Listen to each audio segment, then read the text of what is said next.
Welcome, everyone. I'm Michelle Cobb with Kirkus Audiobook Reviews, and I'm excited to talk with January LaVoy today. She's one of the narrators for The Divorce by Freida McFadden. She narrated it along with Marin Ireland and Edoardo Ballerini. And if you haven't listened to January, you should.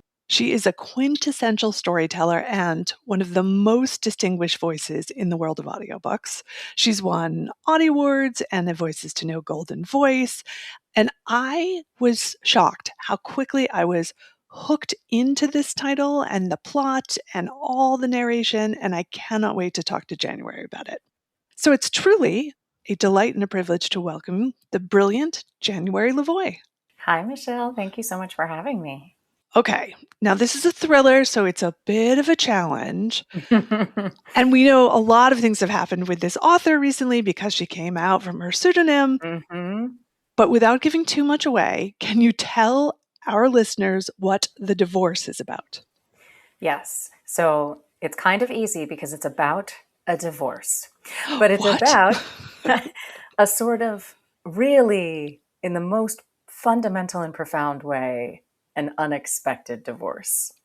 And the ways in which a life can be kind of deconstructed around you. The ways in which, in a legal partnership, perhaps you haven't totally thought through the ramifications of what having a legal partnership with someone means, and the kinds of choices and levers that can be pulled by that other person, especially when a child is involved. That was a great summary. Without giving too much away, I'm very proud of you. Thank you. So you've recorded a lot of audiobooks. What do you love most about stepping into a recording booth? Oh, gosh, that's a great question. It is complete freedom. And I say that meaning most times, this not being one of them because there were multiple narrators, but most times I'm telling an entire story myself. And so I have the complete freedom to make any choice I want.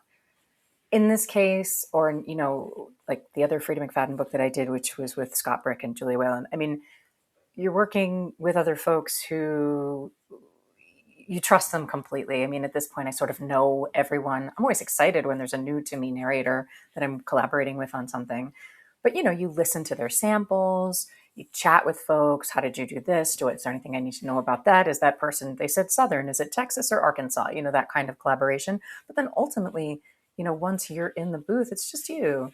And so there's this real, just the sort of organic freedom of not having to be able to just be with the story.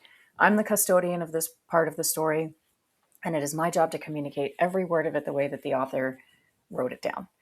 And I use that phrase very specifically, not necessarily the way the author intended, because I don't know the author's intent. I know what the author wrote down, and it's my job to carry that through. That's an excellent distinction. So I'm very curious about this particular voice, because when I got to your first chapter, I stopped and went, wait, is that January? She sounds so young. So you did some different things with your voice. And I want to know, how did you do those things? And then also, how did you find and develop the voice as in the character perspective? She is the object of the protagonist's, let's call it, obsession. And what unique qualities did you give her character throughout the narration? So in terms of the voice itself, again, when you know who you're working with, Marin and I have voices that are not super dissimilar. And I've known Marin for a very long time, back in my theater days in New York. And so immediately I was like, what can I do to distinguish myself a little bit, make it easier for the listener? One of the wonderful things about being a woman in middle age is that you actually were a younger woman at one point. There's not necessarily so much invention as it is just recall. And so I sort of would try to think of myself, how I would feel, how I would approach things, how I felt in my body at the age of this character. And so the voice that came out, I mean, I don't want to put too fine a point on it and say she's a little less burdened, maybe. I like that. than I am at 50. But there is the things that come with maturity. And so when you start thinking about stripping those things away, and who I was, when I was in my 20s and waiting tables or just starting out as an actor, all these things. It was like, oh, yeah, I remember her, and so sort of just kind of leaning all the way into that and not making it feel like a character, but just making it feel like that earlier version, January 1.0, or maybe 2.0. So that was sort of how I was thinking about, and there's a lot of great character descriptors. We learn a lot of her story. And so I was like, I see exactly where she is in life. So that's how I thought about that. What was the second part of your question? The unique qualities did you want to give her to sort of fill out her character, as it were? Yeah, so I think one of the defining things of that character is that she goes through some stuff in the early part of her life, we'll say. And then she really learns the lessons of those things that happen to her. And so she is quite determined, whether or not necessarily the things that she's doing and the choices she's making are what an older person would say are the best choices. She is 100% determined in achieving her goals as it pertains to, I'm trying to be so vague, but these things that she's trying to do in her life, this one thing in particular. And so that single-mindedness was definitely a huge part of, she does not allow much doubt into her decision-making process and the way she goes through life. So that was kind of the spine of that character, if you will.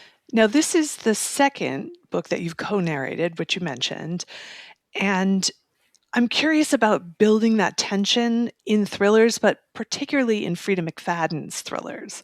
What techniques are you using? What are you thinking about as you bring us to the edge? Because her books do.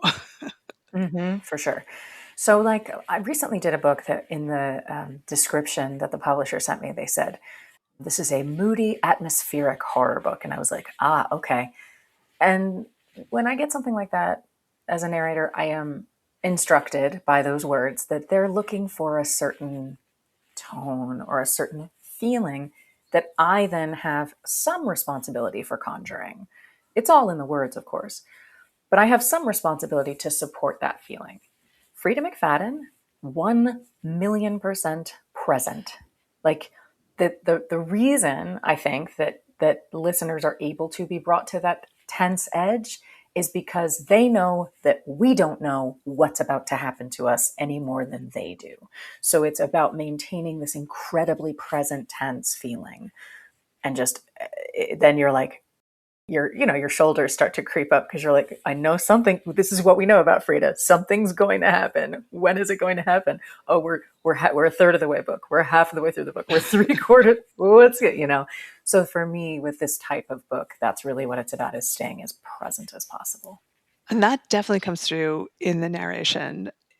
That adherence to the meaning of the text. So I think all of the narrators did that really well. And as I said, I cascaded through this book because I was like, all right, what's going on? Oh, twist. Oh, turn. Okay, I'm with it.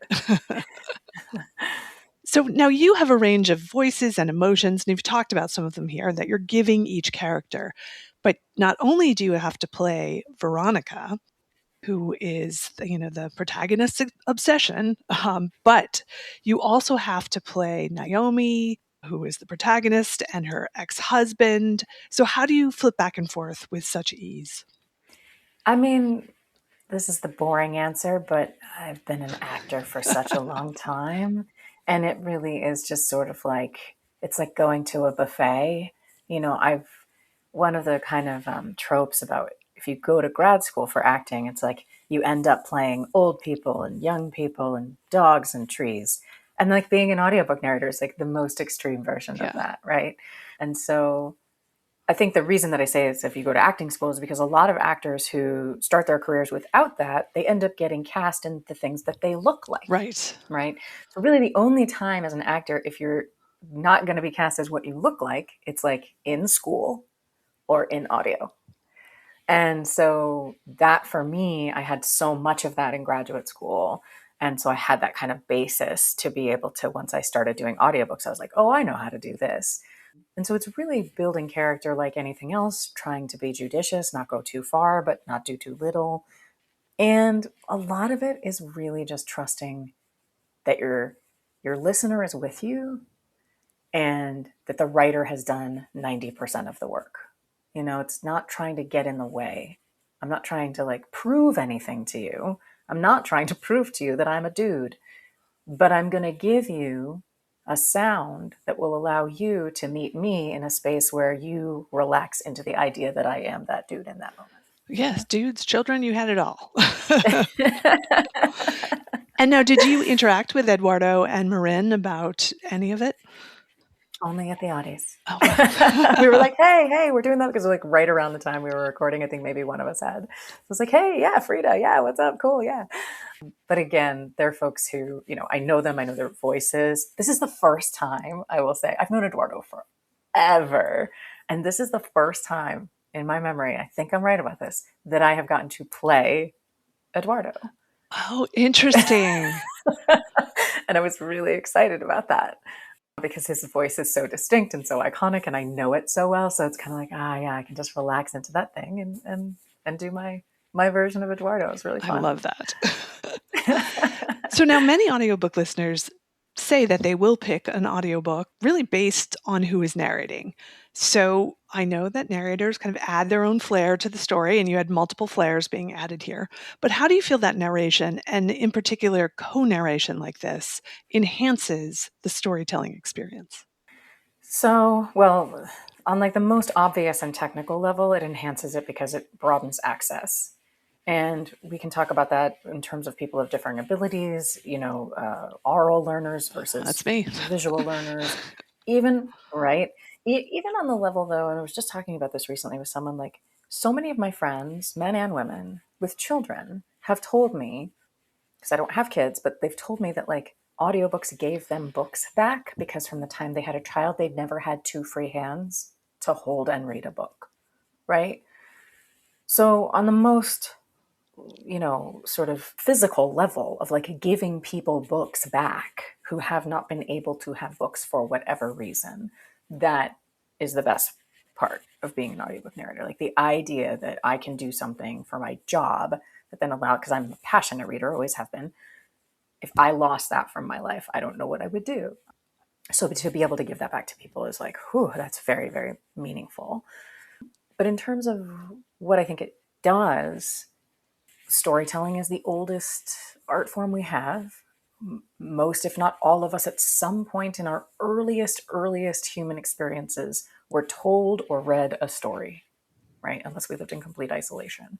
We were told or read a story by a parent, by a caregiver, by other kids, siblings. So it is something that we recognize as human beings as elemental to our experience of life.